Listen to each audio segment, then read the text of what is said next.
అల్లంకార్పేట్ యానాది కాలనీలో కాంగ్రెస్ పార్టీ నగర అధ్యక్షుడు గౌస్పీర్ ఆధ్వర్యంలో డీసీసీ అధ్యక్షురాలు విజయజ్యోతి జరిగిన సభకు హాజరైన ముఖ్య అతిథిగా విచ్చేసిన కాంగ్రెస్ పార్టీ అధ్యక్షురాలు వైఎస్ షర్మిలారెడ్డి మాట్లాడుతూ పేదల కడుపు కొట్టి ప్రజాధనాన్ని దోషపెట్టడమే బీజేపీ విధానమని కాంగ్రెస్ పీసీసీ అధ్యక్షురాలు వైఎస్ షర్మిలారెడ్డి పేర్కొన్నారు. కాంగ్రెస్ పార్టీ నగర అధ్యక్షుడు సయ్యద్ గౌస్పీర్ తీసేసి అధ్యక్షురాలు షర్మిలారెడ్డి కాంగ్రెస్ పార్టీ బలోపేతం చేయడంలో ఆమె కృషి ఎంతో ఉందని అభినందించారు. ఈ కార్యక్రమంలో ఆలీ ఖాన్, సునీల్ కుమార్, అఖిల్ బాబు, ధ్రువ కుమార్ రెడ్డి, కాంగ్రెస్ పార్టీ అనుబంధ సంఘాల నాయకులు, కార్యకర్తలు, ప్రజలు విరివిగా పాల్గొన్నారు.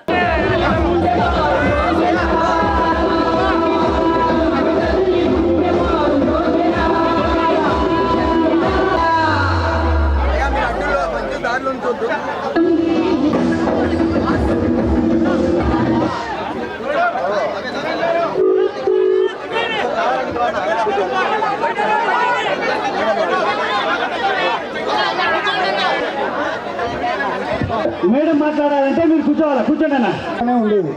దానిని దేశవ్యాప్తంగా మహాత్మా గాంధీ గారి పేరును పెట్టి మహాత్మా గాంధీ జాతీయ గ్రామీణ ఉపాధి పథకం అని చెప్పేసి దీన్ని రూపుదిద్ది దీనికి నామకరణం చేసి ప్రతి పేద ప్రజలకి కడుపు నిండా తిండి లేకుండా చేయాలన్న ఆలోచనతో వాళ్ళు 100 రోజుల్ని కుదించి వాళ్ళు అసలు జాబ్ కార్డులే ఇవ్వడం పరిస్థితిలో ఇవాళ అంటే గత సంవత్సరంలో సరాసరి జాబ్ కార్డు వాళ్ళకి ప్రజలందరూ తెలుసుకోవాలి.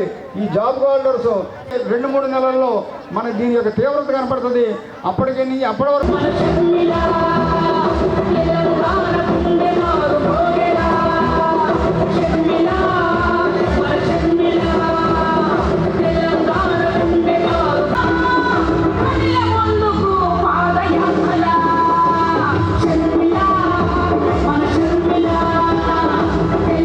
చేయాల్సిన బాధ్యత మనందరికీ ఉంది.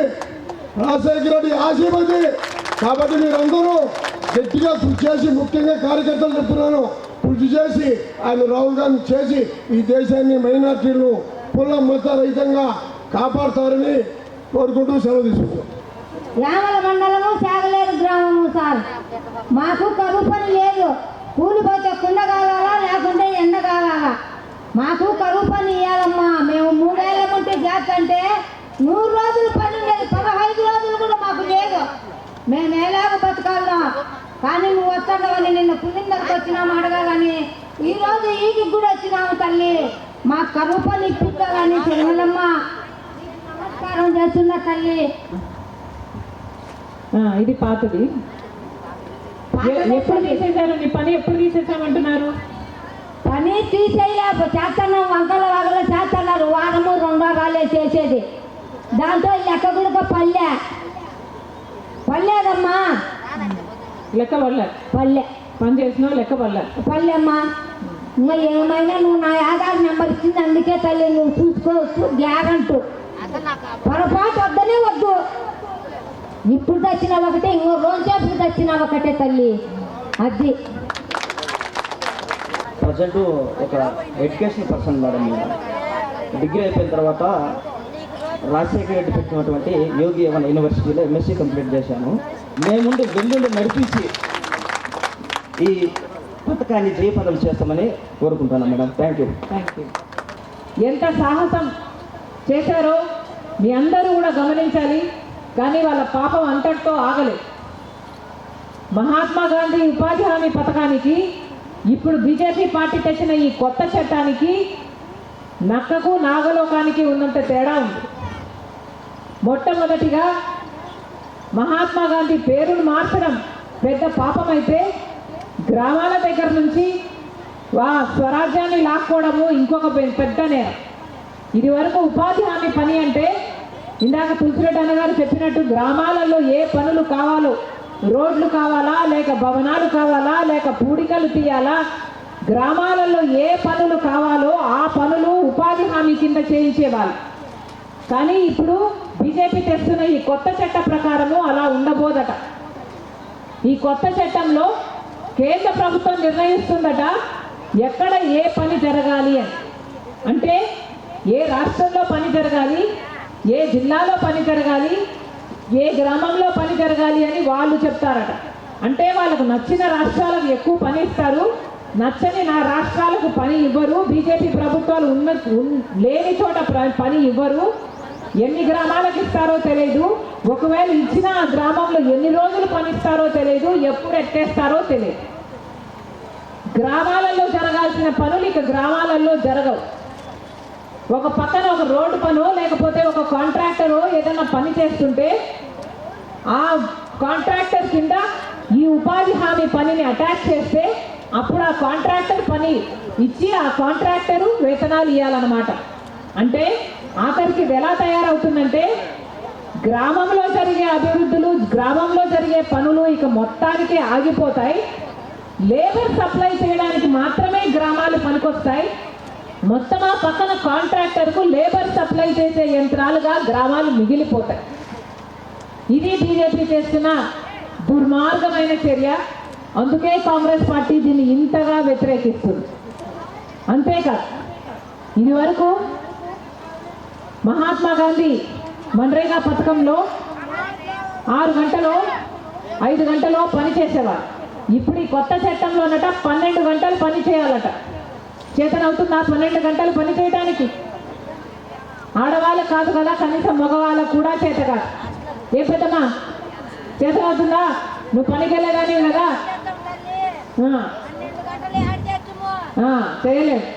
అసలు పెద్దమ్మకు గుర్తే ఉండుంటుంది. అమ్మ పెద్దమ్మ, రాజశేఖర రెడ్డి గారు ఉన్నప్పుడు మీరు పనికి వెళ్ళినప్పుడు ఆటో ఛార్జీలు కూడా ఇచ్చేవాళ్ళట కదా, ఉపాధి హామీ పనికి ఆటో ఛార్జీలు ఇచ్చేవాళ్ళట, మజ్జిగ ఇచ్చేవాళ్ళట, పక్కన ఊర్లో కాయ చెప్పింది రస్నా కూడా ఇచ్చేవాళ్ళట కదా, టెంట్ కూడా వేసేవాళ్ళట గర్భిణీ స్త్రీలకు, ముసలోళ్ళకు కూర్చొని కొంచెం రెస్ట్ తీసుకోవడానికి. కానీ ఈ మధ్య అవేమీ లేవు. ఇప్పటికే ఉపాధి హామీ పనిని ఎంత దిగజార్చాలో అంతా దిగజార్చారు.